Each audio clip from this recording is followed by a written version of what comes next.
Hola mis hermanos, muy buenas tardes, ¿qué tal? ¿Cómo están? Un gusto saludarles. Estamos ya en la clase número 4 de cultura bíblica. Hay muchísima información muy interesante. Vamos a entender un poco sobre la educación, un poco sobre los hábitos diarios, las bodas, el matrimonio, un poco, porque es extenso, ¿no? Pero bueno. Espero que esté aprendiendo. Eh, Vamos a tener una actividad, primeramente el Señor, eh, para el día que vayan a clase. ¿Sí? No este domingo, sino para la última clase de esta, que es el sábado que viene. El domingo, pues va a haber una actividad. Así que les insisto que estén atentos, que puedan asistir a su clase del día domingo, para que podamos ser parte de cierta forma, juntos, aunque yo no esté ahí, pues de esta actividad de cultura bíblica, ¿sí? Así que, pues bueno, Vamos a, vamos a empezar y no me voy a compartir mi pantalla. Cultura bíblica, clase número 4. Estamos a una más. Yo sé que es bastante información, pero vamos a tratar de verdad que son cosas muy, muy interesantes sobre la cultura.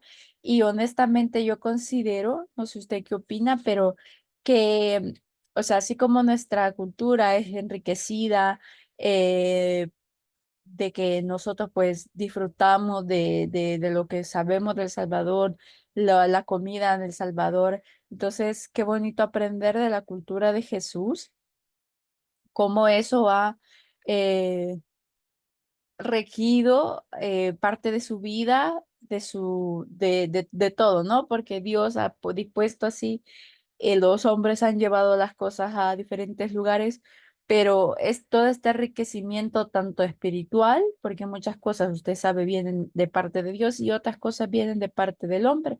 Entonces es muy interesante saber y conocer. Así que bueno, vamos a dar inicio.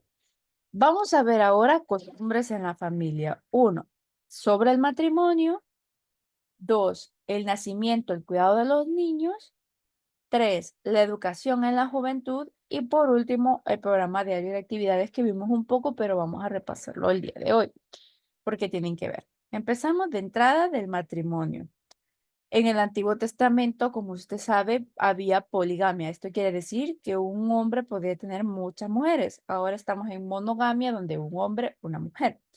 Pero esto no es porque Dios lo haya dispuesto de esta forma, sino que el hombre eh, abrió las puertas a la poligamia y bueno, Dios utilizó esta desobediencia, porque sigue siendo desobediencia, para bendecir a mujeres que no tenían resguardo. Entonces, cuidaban de las mujeres, cuidaban de las viudas, pero Dios dejó estipulado que era una mujer, un hombre. Hizo a un Adán y a una Eva. Pero vemos en el Antiguo Testamento tanto hombres que tuvieron muchas mujeres como hombres que tuvieron solo una esposa, que son Adán, una, Noé, una, Isaac, una, José, una, entre otros, ¿verdad? La unión entre dos personas tenía ritos y formalidades legales que son reconocidas por la ley como familia, como la constitución de una familia. El divorcio, la ley de Moisés limitaba al marido eh, el poder para divorciarse de una mujer. Tenía que dar un acta de divorcio por escrito, que solo era posible si había adulterio, porque esto era condenado, ¿no? Y pues la persona era apedreada. Ahora, si un esposo encontraba algo indecente en su esposa, podía darle carta de divorcio, lo que permitía casarse con otro hombre, tanto a él como a ella. A una mujer no se le permitía divorciarse de su marido, o sea, ella no podía pedir el divorcio. Quien pedía el divorcio era el hombre. El Señor Jesús, cuando vino, eliminó todas las causas del divorcio bajo la ley y dejó la infidelidad como la única causa válida para el divorcio en la dispensación cristiana en Mateo. Sin embargo, según Mateo 19, el Señor no desea que haya divorcio, como se indica en el versículo 8. La dureza de vuestro corazón, pero al principio no, por la dureza de vuestro corazón, pero al principio no fue así.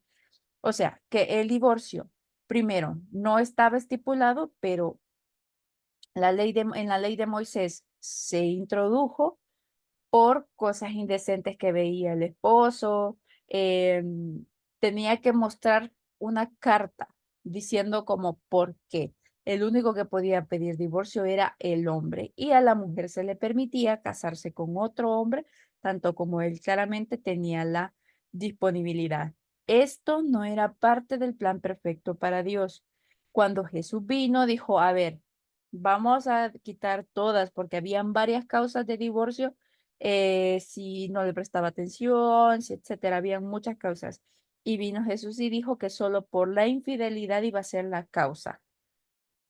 Pero aún así, Jesús dijo, esta es una unión eterna. Esto pasa por la dureza de vuestro corazón, pero al principio no era así. Entonces, no es que Jesús cambió, sino que, y que Dios dijo, ay, no, pues me arrepiento. No, porque ese no es el plan perfecto. Dios, como en la vida nuestra, le toca darnos salidas para los problemas en los que nos metemos, porque desde el principio la decisión de tomar a una persona como esposo o como esposa debería ser guiada por el Señor. Y en ese camino guiado, cuando las cosas van de la mano de Dios, pues entonces van. ¿Qué ha pasado? Claro, que fue culpa, independientemente de lo que fue, de lo que haya pasado. Igual Dios se glorifica en la vida de nosotros, pero el plan perfecto, como usted lo sabe, no era ese, no era ese. Y de hecho vemos pocas personas de las que hemos visto en la Biblia. De hecho, no me recuerdo yo, corríjame usted, pero algún personaje de la Biblia que haya dado carta de divorcio, me parece que no. Em, sí, no, porque inclusive, no. Bueno, igual, lo revisamos juntos, lo reviso y la próxima clase les aviso, pero no recuerdo yo algún personaje de la Biblia que haya dicho y se divorció de su esposa. Para nada, y divorció. Que había gente que lo hacía, sí, pero que algún personaje de la Biblia lo haya hecho, no. No sé si yo estoy equivocada, pero igual lo investigo y se los confirmo. Pero esa era la situación. Ahora, ¿qué pasaba? ¿Cómo se le seleccionaba a la esposa? En Oriente, los padres son quienes eligen la esposa para los hijos, ya que la novia se iba a convertir en un miembro más de la familia a la que se unía. Entonces ellos consideraban si era adecuado o no era adecuado. eh, y también, pues se les preguntaba a los hijos, a las hijas, si querían, ¿saben? Eran como impuestos, pero también como cuando vemos el relato de Rebeca y le dice, bueno, si te quieres ir con el hombre, vete, ¿verdad? Entonces, es una forma, ellos eran consultados. De la misma manera, Dios Padre nos escogió a nosotros, la iglesia, a que seamos esposas de su Hijo. Y es una decisión que nosotros tomamos. Los orientales suelen pensar que el amor surge después del matrimonio. Cuando Isaac y Rebeca se unieron en matrimonio, nunca se habían visto antes. Sin embargo, existen casos especiales como el de Jacob Raquel, donde fue amor a primera vista, o el caso de Sansón y Dalila. Claro, cada quien tiene su historia, cada quien tiene como la, la situación que pasaba, pero Dios ponía y pone en el corazón cuando la persona, pues, es la idónea, que hay muchas personas que han tomado decisiones sin consultar a Dios y Dios ha respaldado esas decisiones y dice, bueno, vamos a seguir porque lo has encomendado a mis manos, y etcétera. Pero Dios igual, de igual forma, lo que busca es que una unión sea eterna, que sea de la mano con Él y que sea pues algo que vaya creciendo dentro de esa unión. Así que ese es el punto. ¿Qué pasaba? Una vez se había escogido a la persona, ella había dicho que sí, habían negociaciones para obtener la esposa. Las costumbres árabes incluyen pues las negociaciones para asegurar la novia con el hijo. El padre llama a un hombre como un agente para él y a su hijo y es el amigo del esposo. Por Juan el Bautista, quien prepara todo, este hombre está perfectamente informado respecto a lo que el joven va a pagar por la novia y quien se encarga del asunto. Antes de empezar, ofrecen una taza de café, para que no le guste el café, la regó. Pero la gente rehúsa hasta que su misión esté completada. O sea que hablan, discuten de la dote, la negociación, y cuando ya haya listo, entonces se toma la tacita de café. Cuando las negociaciones comienzan en serio, deben obtener el consentimiento de la mano de la joven y acordar una cantidad para pagar por ella. Una vez alcanzado el acuerdo, se toman el café como sello del convenio al que han llegado y de manera similar el Espíritu Santo actúa para convencernos de que somos los elegidos para ser la esposa del Cordero.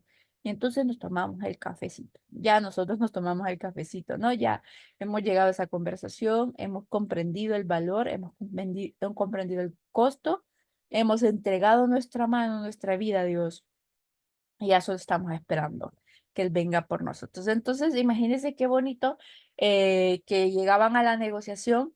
¿Por qué? Porque había un intercambio económico, por decirlo así, porque era algo valioso.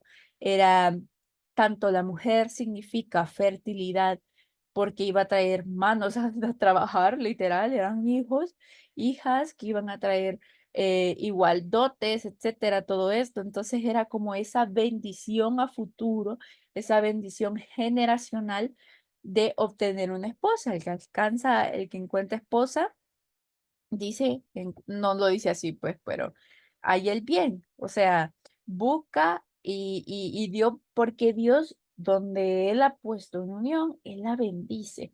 De una u otra forma, la bendición está dentro de esa unión cuando va acorde. Ahora, la dote matrimonial se suele pasar que entrega a la hija al matrimonio, la familia disminuye y pierde parte de la ayuda que ella brindaba. Por lo tanto, vea esto, el novio debe ofrecer una compensación adecuada, conocida como la dote matrimonial. La dote no era necesariamente pagada al contado, como que tome, aquí está. También podía ser servicios o bienes materiales. Dado que en caso de divorcio la mujer conserva la dote, el valor de esta es una gran importancia para la novia. La mujer que tenía dracmas y perdió una y se angustió profundamente porque probablemente esa dracma formaba parte de la dote de su matrimonio. Además, los padres también dan dotes a sus hijas. El precio que el Señor pagó por nosotros fue su sangre en la cruz.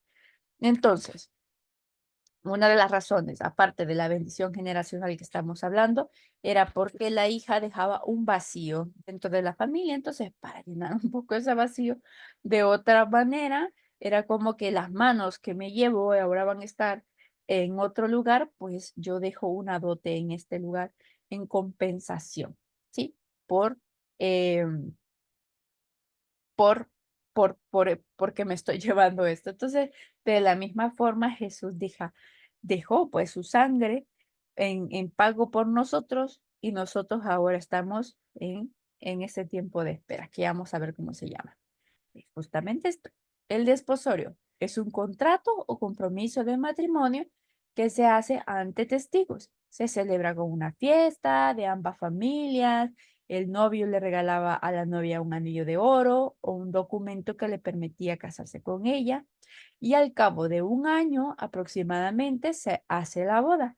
Cuando María fue visitada por el ángel anunciando el nacimiento de Jesús, ella estaba desposada, quiere decir, esperando a casarse.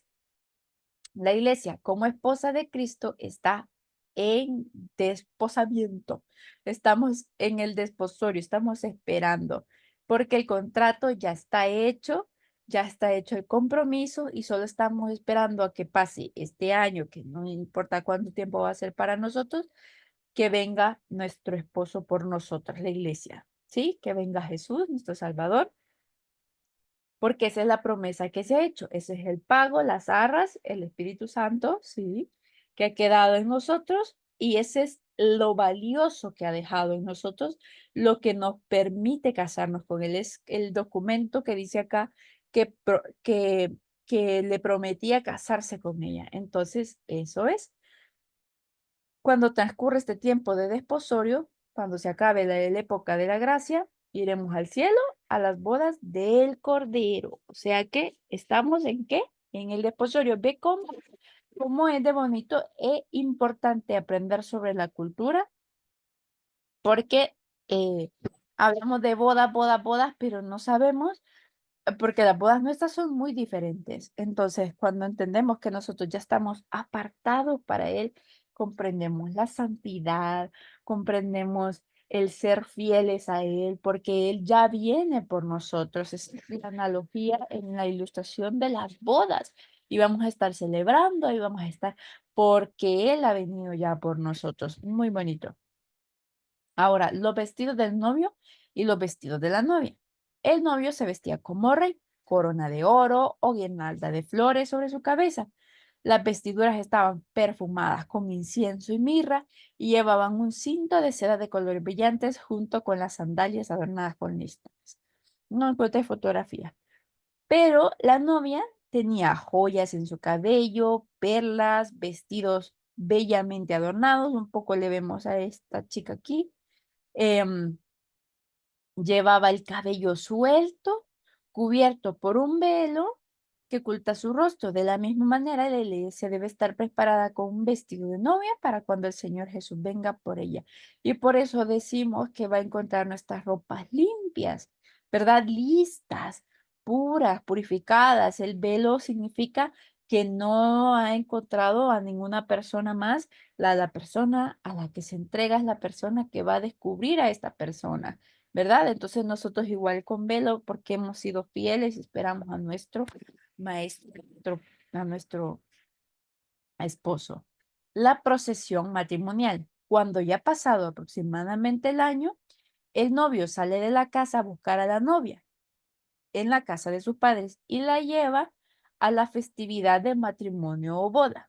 Los padres de la novia la preparan y ella espera a su novio con gran esmero, como tenemos que esperarlo, ¿no? Al salir se forma una procesión que los acompaña durante todo el camino hasta la casa del novio, ¿sí? Por eso él nos tiene aposentos preparados, ¿no? Ahí donde va a ser. Las calles de las ciudades orientales son oscuras, por lo que es necesario que cualquiera que se aventure por ellas en la noche lleve una lámpara o una antorcha. Pero ¿qué pasa con los invitados? Se unen al grupo en la fiesta del matrimonio sin lámpara o antorcha, porque no pueden unirse a la procesión ni entrar a la casa del novio. Esto es solo para el novio y la novia. Y por eso es muy importante que nosotros seamos no oidores de quién es Cristo, sino conocedores de quién es Cristo, porque cualquiera puede decir, sí, sí, pero el que entra a la casa es el que pertenece, ¿sí? Y aquí dice, había alegría durante todo el trayecto, hombres que tocaban tambores, instrumentos musicales, danzo en el camino.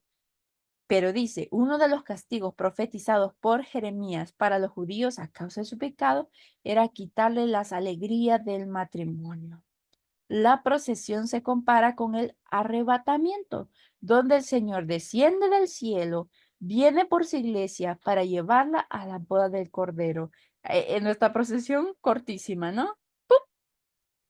Pero solo el que es va a estar, no el que es el invitado que dice conocer pero no ha entregado su corazón, no va a estar presente. Y ahora, ¿qué pasa en la celebración? Bueno, llegan a la casa del novio. Comienza la fiesta matrimonial. A cada invitado se le exige vestido, claro, de boda, cera y son atendidos por maestra sala, como un host, como un anfitrión. quien tiene la responsabilidad de estar pendiente de todo. No había ceremonia religiosa en la fiesta, sino que los parientes y amigos ofrecían bendiciones. Las festividades duran 7 semanas, pero el periodo completo de los días de matrimonio era de aproximadamente 30 días. Ahora, la fiesta de la boda del Cordero con su iglesia se va a celebrar ¿en dónde? En la casa del novio, que es el cielo. Y mientras en la tierra se desarrollan los 7 años de tribulación, nosotros vamos a estar adorando, cantando, alabando, celebrando, ¿sí? Con Él. Qué bonito, ¿no? Y ese es como el cierre de las bodas. Ahora, hay otros eventos especiales en las fiestas que se hacen dentro de un lugar judío. O sea, dentro de una casa se hacen las siguientes cosas. Uno, se dedica a una casa recién construida. Era muy común que cuando una persona, claro, ellos no compraban casas hechas, ellos hacían sus casas porque no estaba industrializado como ahora, ¿no?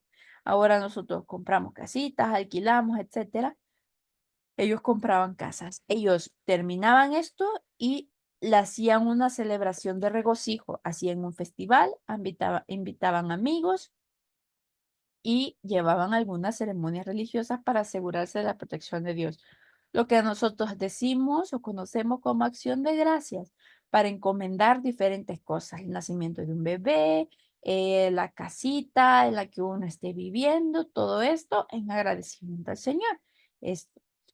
¿Qué otra celebración se hacía dentro de un hogar judío? El destetamiento de un niño, que era un evento importante entre los árabes.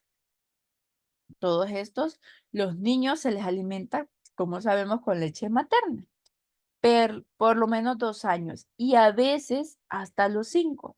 Cuando ya le quitaban la teta, se le dan al niño bocados deliciosos para endulzar sus encías y hacerles olvidar la leche materna.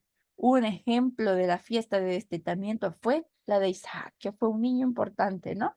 Entonces, este era una fiesta, una celebración, donde al niño se le decía como que ya no estás tomando leche materna, toma tu dulcito, vamos a empezar a crecer, ¿no?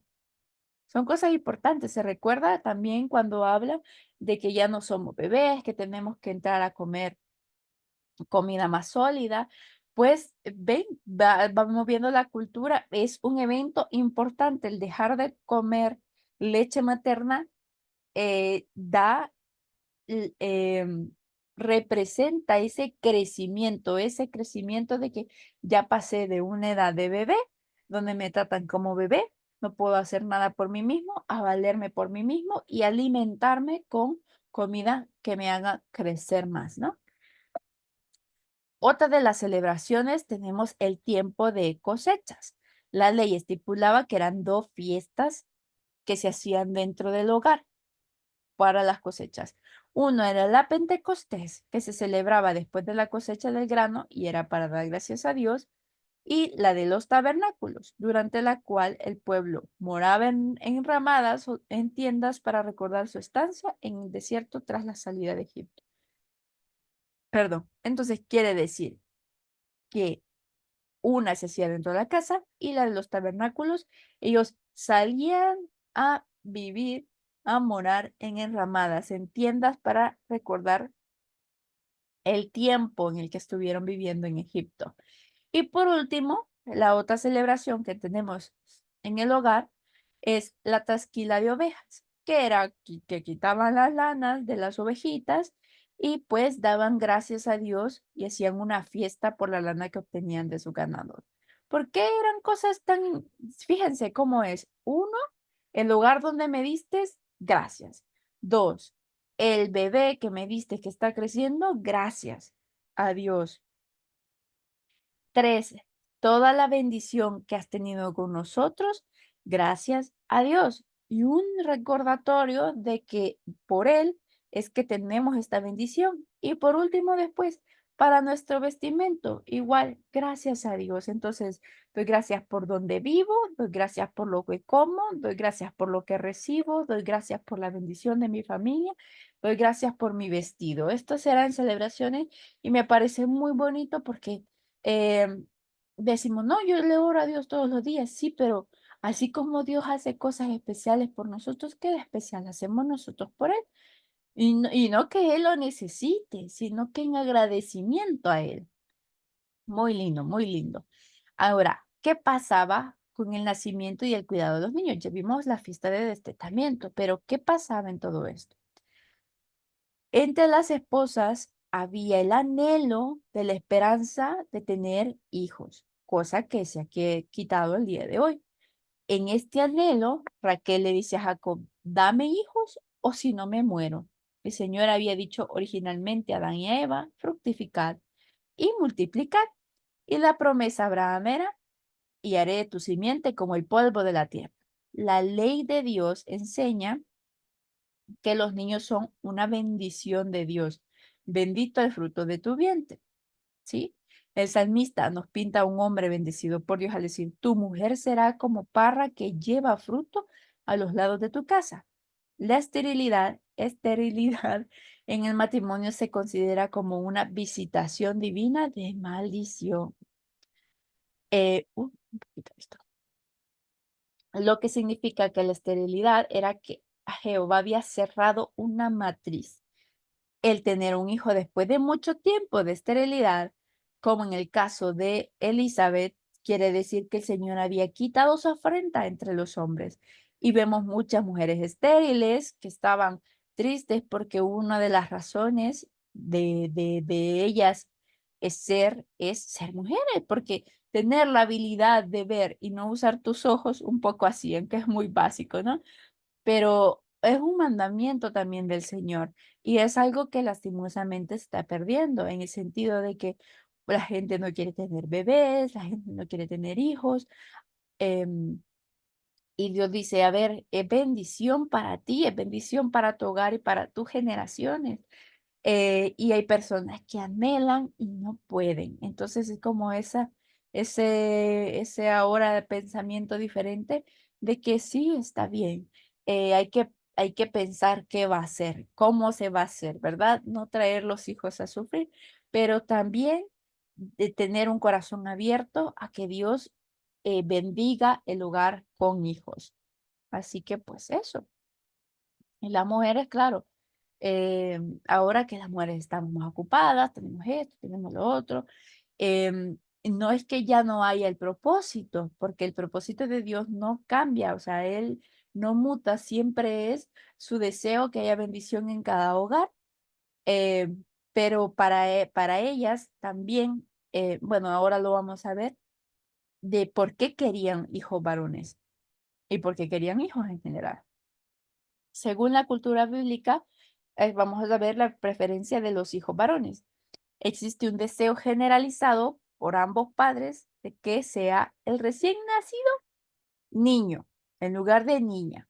Los niños son más deseados porque se cree que pueden contribuir a aumentar el tamaño, la riqueza y la importancia del grupo familiar o clan. Al crecer y casarse, los hijos traen a sus esposas al hogar y los hijos nacidos de esas uniones preservan la casa del padre. Se piensa que los hombres aumentan la casa mientras que las mujeres la disminuyen, ya que al casarse se van a vivir a la casa de su esposo. ¿Qué nos deja aquí también lo que estábamos hablando anteriormente de las mujeres deseando tener hijos? Porque traía no solo la que nosotros decimos bendición, claro, traía manos de trabajo, traía circunstancias, alegrías, también pues, circunstancias difíciles, pero aumentaba y nosotros reconocemos que la multiplicación le entendemos como bendición. Entonces era uno de los anhelos. ¿Qué pasaba también? ¿Por qué las mujeres y hombres querían tener hijos hombres?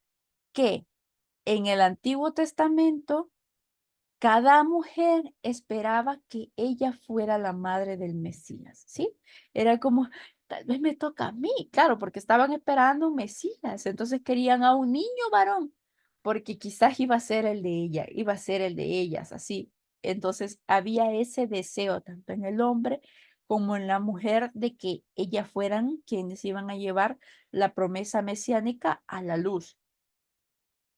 Y esto lo podemos ver en Génesis 49, 10, en número 24, 17. Y pues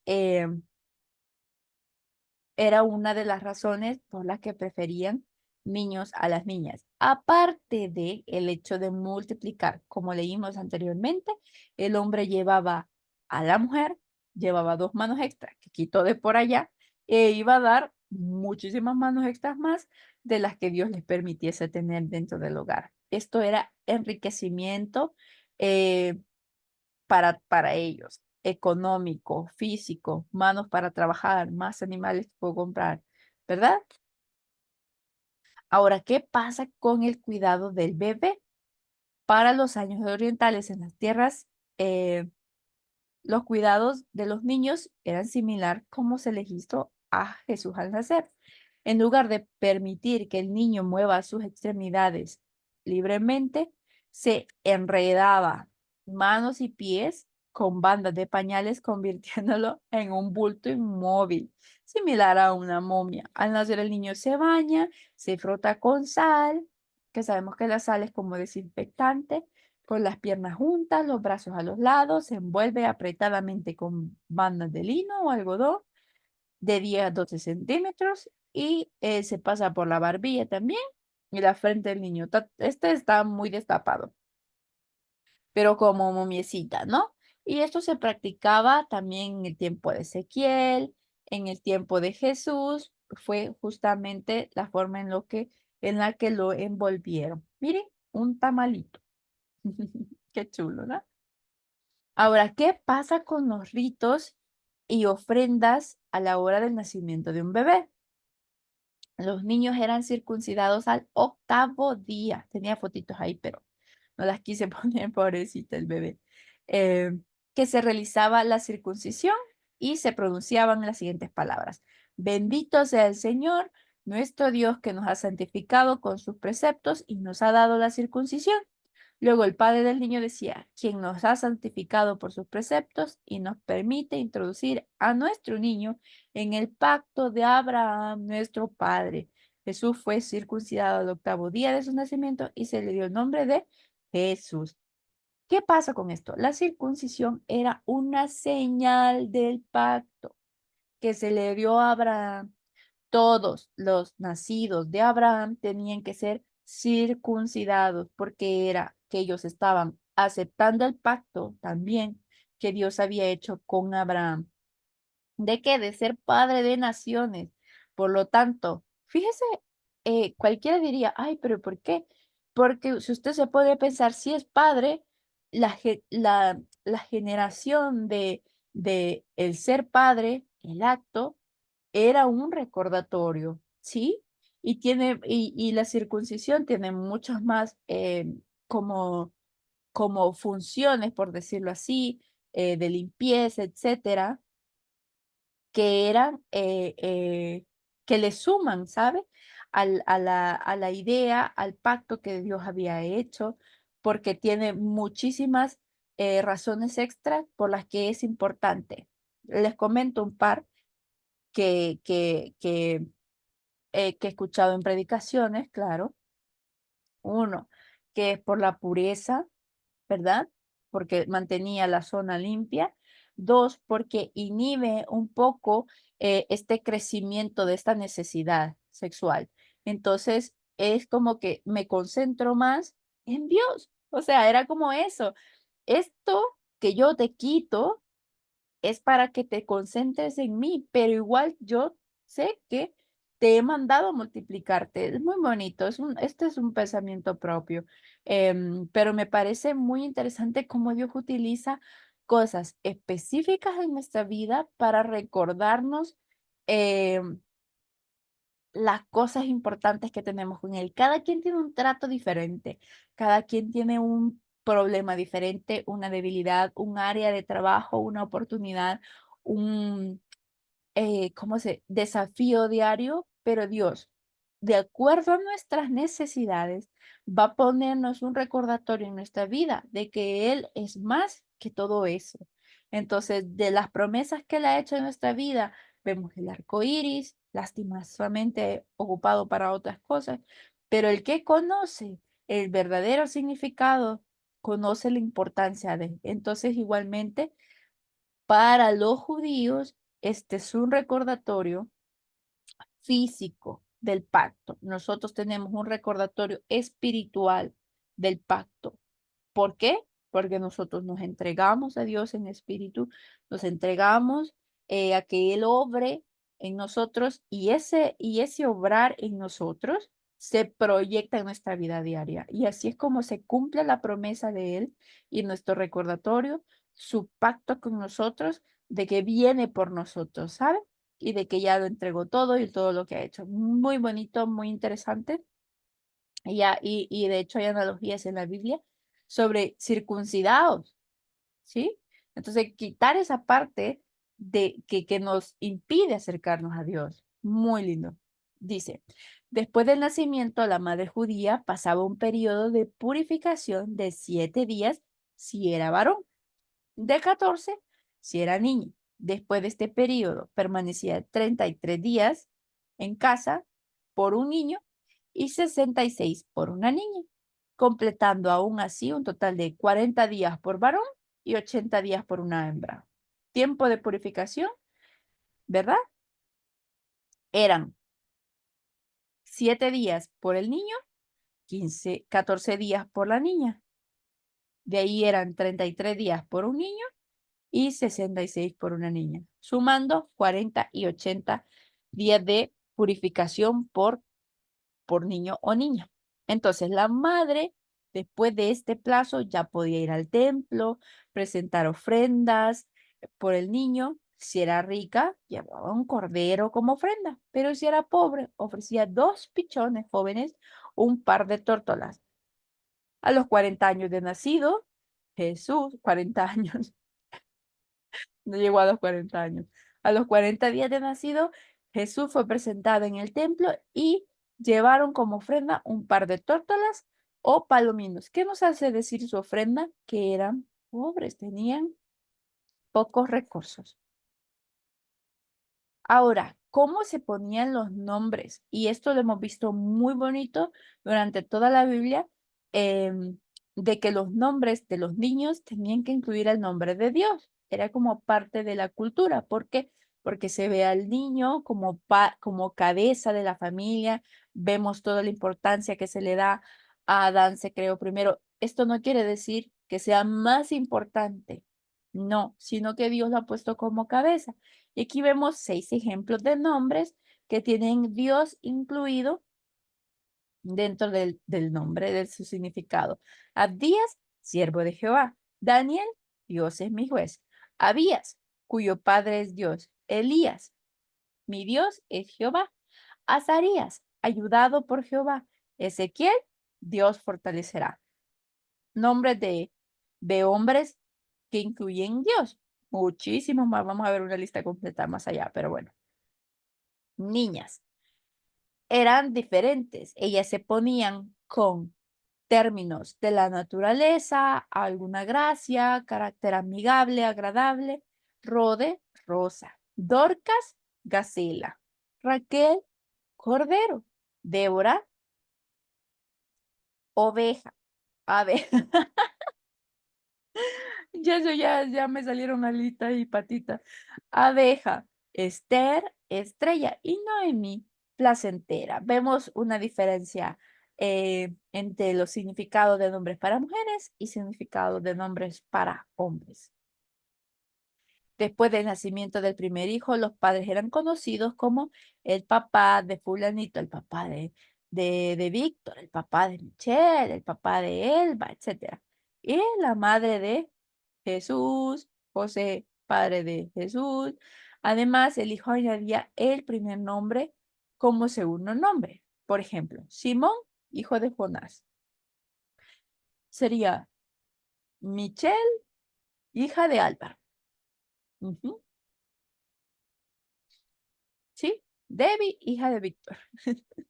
Otra costumbre de los judíos en tiempos de Cristo era tener nombres dobles o dos nombres. Por ejemplo, Tomás, el que se dice el Dídimo. Ambos significan gemelos. Tomás es un nombre arameo y Dídimo un nombre griego. Cuando viajaban a países extranjeros, los judíos a menudo asumían un nombre griego, latino u otro nombre que tuviera significado similar al propio suyo, Saulo, Pablo, un poco eso, ¿no? Y aquí vemos un ejemplo, nombres, hay muchísimos de significados, pero este es como un ejemplo de, de nombres y los significados que tenían. Muchas veces nosotros nos ponemos nombres sin saber significados, solo nos gusta cómo sonaba. De hecho, estaba viendo una noticia que decía que le pusieron a una niña el nombre de una chica de una serie de Juego de Tronos, Khaleesi, y no la dejaban a sacar su pasaporte porque es un nombre registrado como marca, etcétera. Y nosotros nos fijamos en personajes que decimos, ah, qué chivo, así le quiero poner a mi hijo, a mi hija, cuando en la antigüedad y los judíos buscaban nombres que les recordasen cosas importantes como, como José, Josué, que significaban, ¿verdad? Eso anhelado que tenían. Muy bonito. Yo siento que la cultura es muy enriquecedora. Ahora vamos a pasar a la educación. La educación en la juventud. Este es un poco de estudio de cómo fue en los tiempos bíblicos y nos sitúa un poco en la cultura del pueblo y en el contexto. Vamos a empezar de cuando Abraham era niño, las escuelas de Ur. Una expedición arqueológica llevada a cabo en Ur de los Caldeos entre 1922 y 1974 demuestra la existencia de escuelas en la ciudad donde Abraham pasó la juventud. También se descubrieron ladrillos de arcilla en los que los alumnos escribían sus lecciones, lo que proporciona información sobre algunas materias que enseñaban. Las clases de gramática incluían ejemplos de conjugación de verbos y lecciones de vocabulario al dictado. En aritmética se enseñaban las tablas de multiplicar, dividir y los estudiantes más avanzados aprendían raíces cuadradas, cúbicas, así como geometría y práctica. O sea que en materias estamos aprendiendo lo mismo hoy que se aprendía hace siglos. Muy lindo, eran siempre los mismos métodos, escribir, aprender, enseñar.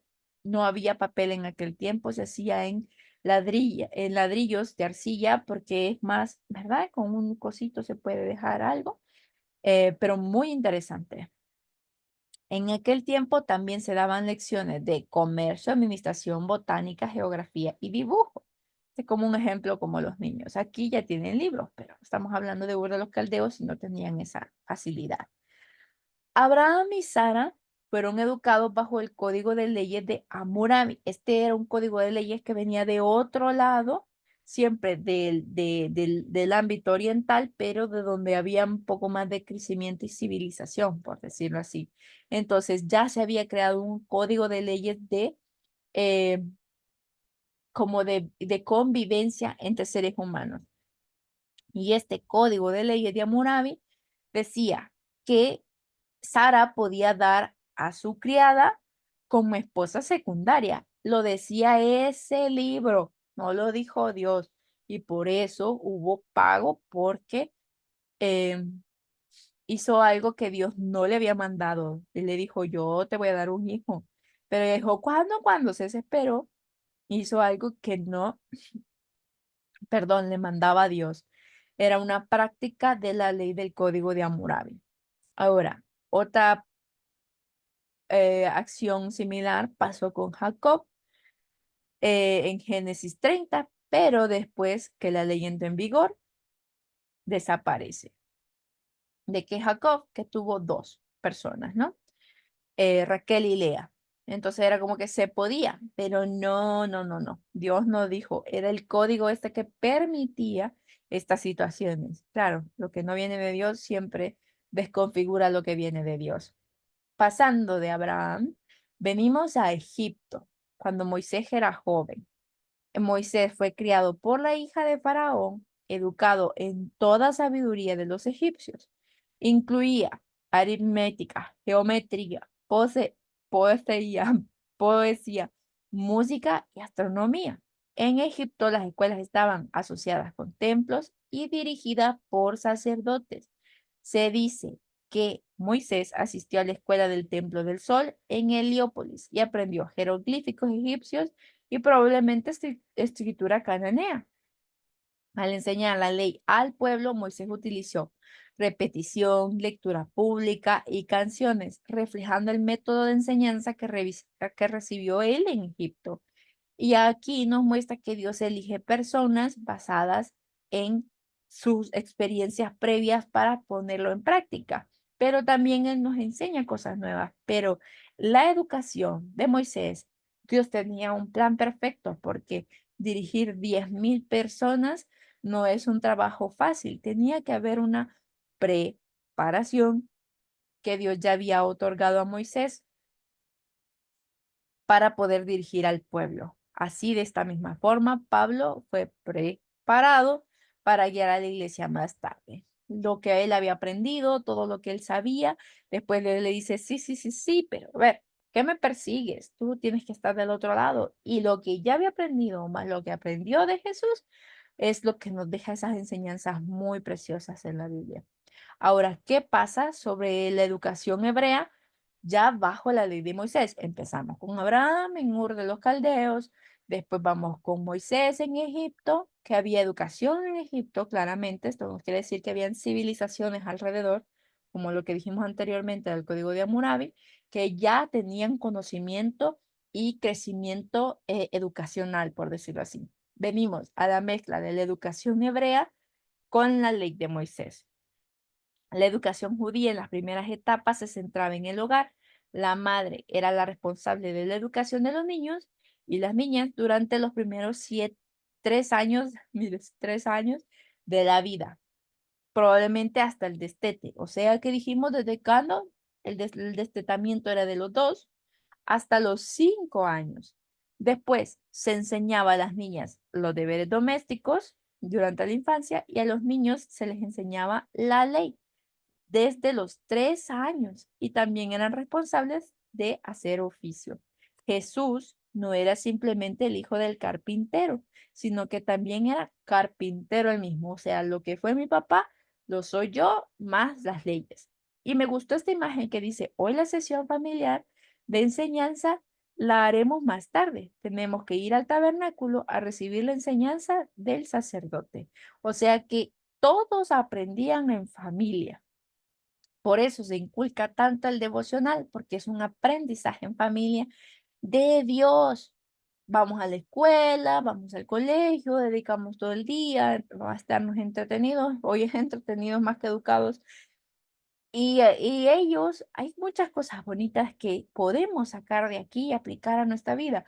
No que no vamos a ser judíos, no me confunda, sino que cosas que usted dice, eso está bien, eso debería de estar en mi vida, en el sentido de que el recordatorio, la acción de gracias, enseñar a los niños desde pequeños, todas esas cositas, el respeto, el inculcar el matrimonio, la bendición de Dios por los hijos, ¿verdad? No son, como dice, reservadas para los judíos. Dios abre sus puertas, abrió sus puertas para que la bendición sea para todos los que somos sus hijos. Muy lindo. La educación para estos niños era religiosa bastantemente. ¿Para qué? Comprender la naturaleza de Dios, lo que había hecho en Deuteronomio, toda la ley. Dice, hoy Israel, Jehová nuestro Dios, Jehová uno es. Y tenían estas cosas que ser enseñadas, discutidas y puestas en práctica. La obligación de educar a la juventud estaba delegada por la ley mosaica a los padres hebreos. El hogar debía ser la escuela y los padres los maestros. Y me gusta porque sabe que esto todavía se pone en práctica. Si usted investiga un poco sobre los judíos, me agarro como 2 horas aquí si les pongo videos, pero ellos pasan muchísimo tiempo estudiando la Torá, la ley, y aparte, eso es lo principal, y aparte si quieren estudiar una carrera, la estudian después. Sí, primero es esto y después su carrera. O sea, vea las prioridades y después dicen, ay, que los judíos, qué tal, y Dios está con ellos, a pesar de, porque cumplen muchas cosas, Y lastimosamente los cumplen solo por cumplir, no de corazón, pero dentro de todo eso hay muchos corazones que cumplen de verdad con anhelo, con voluntad y con amor. ¿Qué pasa? Pasamos todo lo de Moisés ya junto con la hebrea y llegan las escuelas de los profetas. Aquí dice las profetas. Error mío, como siempre. Por causa de la inmoralidad de Eli y de sus hijos, Samuel forma una escuela de profetas donde los jóvenes, mayormente levitas, se entrenaban para enseñar la ley de Dios al pueblo. En Ramá, otra en Gilgal, también estudiaban música, poesía, historia de Israel, la escritura de la historia sagrada, la cual fue un importante trabajo de los profetas. Vemos la evolución desde Abraham, Moisés que cogió em, información de Egipto. Vemos después cómo lo que sabía Moisés se junta con lo hebreo.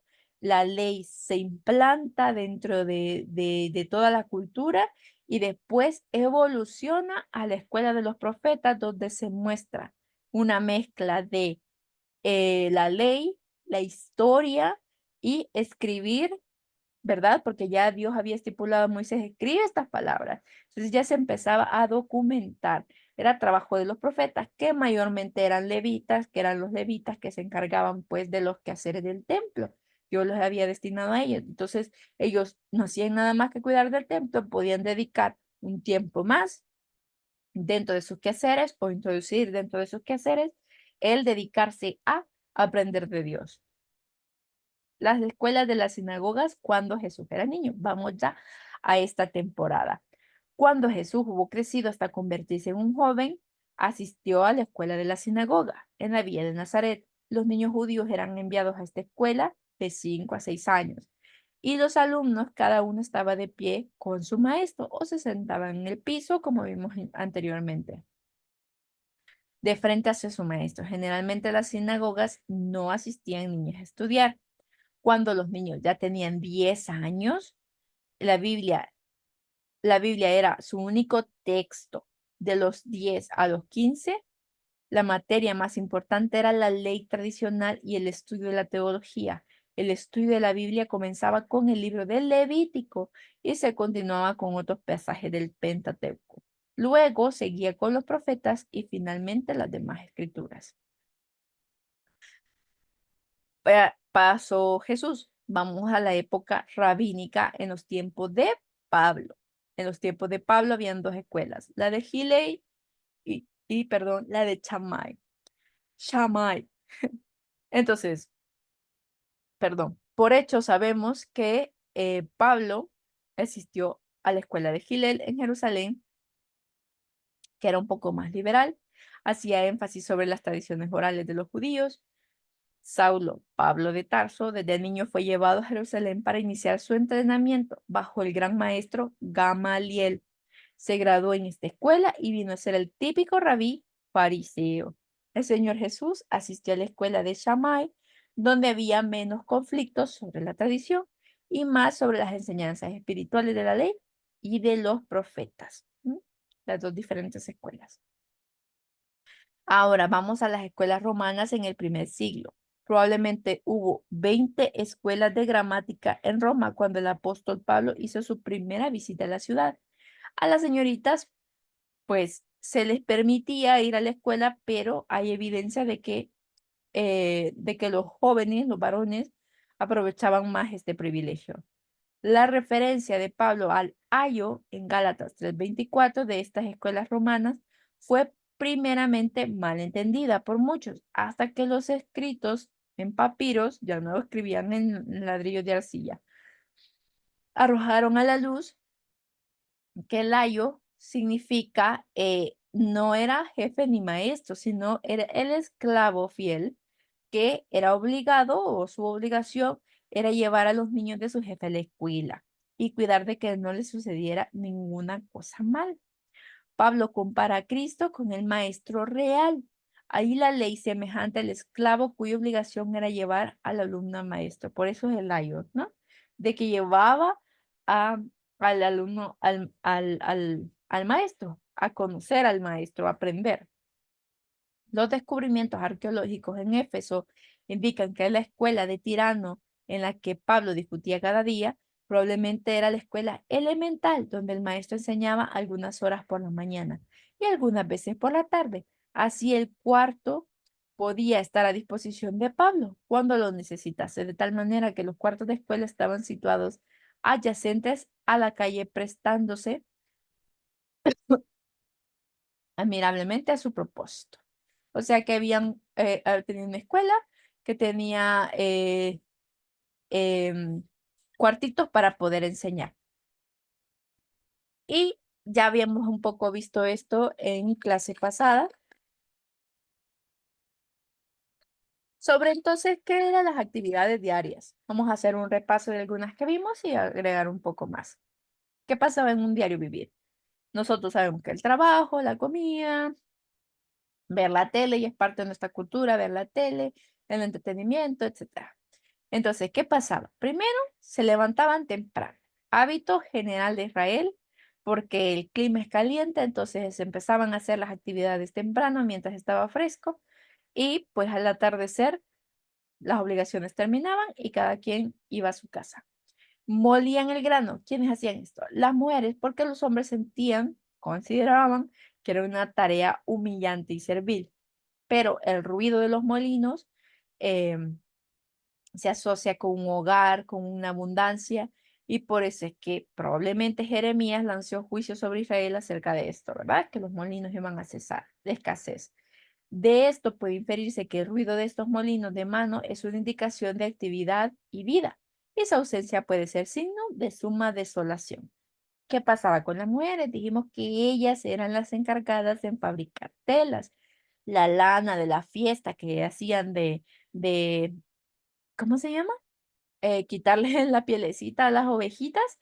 Ellas se encargaban de esto, ellas hacían las telas, ellas contaban para hacerles pues los trajes a sus esposos y hacían un tejido ellas muy tedioso, muy lento, pero esa era su actividad. Em, Nótese, los pesos del telar colgado de los hilos de la urdidumbre, los hilos paralelos en el telar que se usan para tejer. O sea que también tenían esta de las, ¿verdad? O sea, empezaban, aparte de que ellas tejían, pues empezaban como a tejer de esta forma. ¿Qué pasaba cuando necesitaban agua? Desde niñas, las mujeres eran las encargadas en llevar agua, en tinajas, en la cabeza, iban al pozo, cada quien con su tinaja, con su cubeta de cuero, con la soga larga para alcanzarla. Y en Marcos se menciona a un hombre llevando un cántaro de agua, que sería inusual ya que esta tarea es para mujeres. Para grandes cantidades de agua, los hombres usan sacos de piel de oveja o cabra, reservando los cántaros para las mujeres. Un día poquito, pero iban más. Los tiempos de comida solo hacen dos tiempos, el almuerzo a las 9 y la comida de la tarde a las 12, que es la comida principal, ¿verdad? Y hacían siesta. En verano, por tiempo de calor al máximo, duermen siesta y cesan las actividades de la mayoría. Esto entre las 12 del mediodía y las 3 de la tarde descansan en sus casas, donde pueden encontrar un lugar apropiado prácticamente después de comer la comida principal. Lavaban la ropa, vimos anteriormente que en ríos o en estanques con jabón vegetal de la semilla de oliva, la golpeaban en piedras planas para poder lavar y pues con esto ya quitaban un poco la suciedad. Y David pidió limpiarse de su pecado. El uso del jabón, límpiame con hisopo, dice. El uso del jabón aparece en Jeremías y en Malaquías, como tenemos evidencia bíblica del uso de tales cosas. ¿Qué pasaba entonces en el diario vivir? Hablamos de todas las actividades, pero ¿qué pasaba en las conversaciones? Es común que los árabes hagan, utilicen el nombre de Dios en sus conversaciones. Una persona sorprendida podría decir, Masal Halá, lo que Dios ha hecho, ay, lo que Dios ha hecho. Al saludar los agricultores, Dios sea con ustedes, Dios los bendiga. Estos saludos son similares, usados en tiempos antiguos, como vos con Ruth, que usaban un lenguaje como tal. También utilizan ellos un lenguaje figurado con muchas expresiones exageradas, como lo que te digo es cierto si no me corto el brazo, o te prometo esto y si no cumplo mi promesa, me sacaré el ojo derecho. Tenían estas expresiones eh, eh, muy exageradas, pero era la forma de hablar de ellos. En aquellas tierras nadie soñaba con llevar a cabo tales cosas, sino que solo lo decían porque entendían la importancia eh, de la situación, pero eran expresiones que quieren decir, eh, que no quieren decir que lo hagan en serio, no que se iban a cortar el ojo, perdón, el brazo, ni sacarse el ojo. Em, por eso que cuando Jesús dijo, si tu ojo es ocasión de caer, pues sácatelo. Entonces, no está hablando literal, eran expresiones, ¿no? Ahora, también en las conversaciones diarias tratan asuntos delicados en compañía tanto de hembras y varones. El oriental considera perfectamente propio hablar acerca de cualquier cosa que sea natural en presencia de hombres, mujeres y niños. La historia del nacimiento de Jacob y Esaú puede ser relatada en una asamblea en el oriente, aun con más detalles sin arrojarse ninguno de los presentes. O sea que no habían como tabús, en el sentido de que son cosas naturales, tener un bebé, tener un hijo, un niño que esto y lo otro, pues eso, normal. Y por último, me puse esta escena de Chato Heston, como dicen mis tíos, el cuidado de los animales entre los beduinos árabes, que eran cuáles los que vivían en tiendas. Los camellos requieren mucha atención masculina, mientras que el cuidado de las cabras y ovejas es de jóvenes o del hijo menor. Los pastores a veces enfrentan dificultades para darles agua y más que todo cuando no hay acceso al agua durante 5 días. Las mujeres no son consideradas para estas tareas de los hombres, pero la Biblia relata cómo Moisés defendió a las hijas de Jetro cuando intentaban dar agua a sus rebaños y una de ellas se convirtió en su esposa. ¿Por qué? Que no tenía hijos. Por eso mismo era ellas las que iban. Y bueno, hemos llegado al final. Muchas bendiciones. Espero que se les haya quedado un poquito de lo que hemos visto, de lo que hemos leído. La verdad es que me llené de mucha información yo. Espero que ustedes también, lo del matrimonio, lo de las bodas, estamos en el desposorio. Cuando le pregunten, estamos en el desposorio, porque ya viene, ya dejó su promesa, ya hizo el pago, ya, ¿verdad? Muy lindo todo. Em, pues bueno, vamos a orar, darle gracias a Dios. De verdad le pido que no falte para la última clase, que es la próxima semana, la clase por la mañana. Vamos a tener una actividad. Sí, vamos a inclinar nuestro rostro, vamos a orar. Señor Padre, gracias por tu bendición, tus cuidados. Padre, porque aprendemos sobre lo que tú ya sabías, conoces, Señor, y podemos ahora enlazarlo con tantas situaciones que leemos en la Biblia que quizás no comprendemos, Padre, pero también crece en nosotros el respeto a tu pueblo, a tu pueblo físicamente, Israel, eh, y espiritualmente cosas muy lindas que de verdad deberíamos nosotros hacer en agradecimiento, hacer en recordatorio para ti, Señor.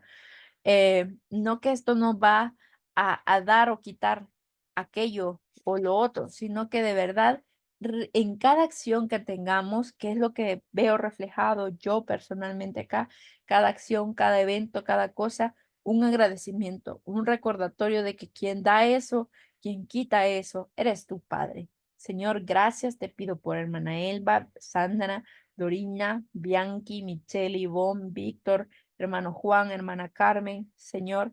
em, Creo que no se me olvida nadie, siempre los cuento y me salen 9. Que les bendigas, les guardes, Señor, les multipliques, cualquier necesidad que tengan, seas tú, Señor, em, proveyendo en esos corazones, principalmente fuerza espiritual, voluntad, esa voluntad de seguir firmes en ti, de crecer y no desfallecer. Padre, gracias por todo, te pedimos por nuestras hermanitas que están pasando momentos difíciles, que no están en nuestras clases, pero son parte de nuestra congregación, que les cuides, les guardes, como también la congregación acá, Señor. todas estas clases, ese corazón que siga creciendo más para ti, que siga, Señor, queriendo aprender y conocer más de ti. Padre, en tu nombre santo, damos gracias, bendecimos esta clase de principio a fin y las clases que vienen, Señor, que seas tú glorificándote. En el nombre de Jesús, oramos. Amén. Bien, mi hermano, mi hermana, muchísimas gracias perdón, por haberme acompañado en la clase número 4. Honestamente, les voy a decir que no vamos a alcanzar a cubrirlo todo, pero hemos cubierto como los puntos más importantes. Em, Probablemente la próxima semana veamos un poco de la simbología y representaciones en la Biblia, y porque de la geografía creo que va a ser muy amplio. Voy a tratar de extraer el material que considero yo más importante. Igual les voy a dejar un libro para que ustedes lo leen, véanlo tranquilamente, pero que no decrezca esa gana de aprender de Dios y de su palabra, de la cultura, que nos va a dar contexto para cosas maravillosas. Que Dios siga utilizando nuestras vidas en el nombre de Jesús. Como ya lo dijimos, hacemos todo y lo hacemos de amor y de corazón, o así debería ser. Así que vamos adelante. No es hora de rendirnos, sino que es hora de seguir. Así que hermano, cuídese. Nos vemos la próxima semana. Dios les bendiga.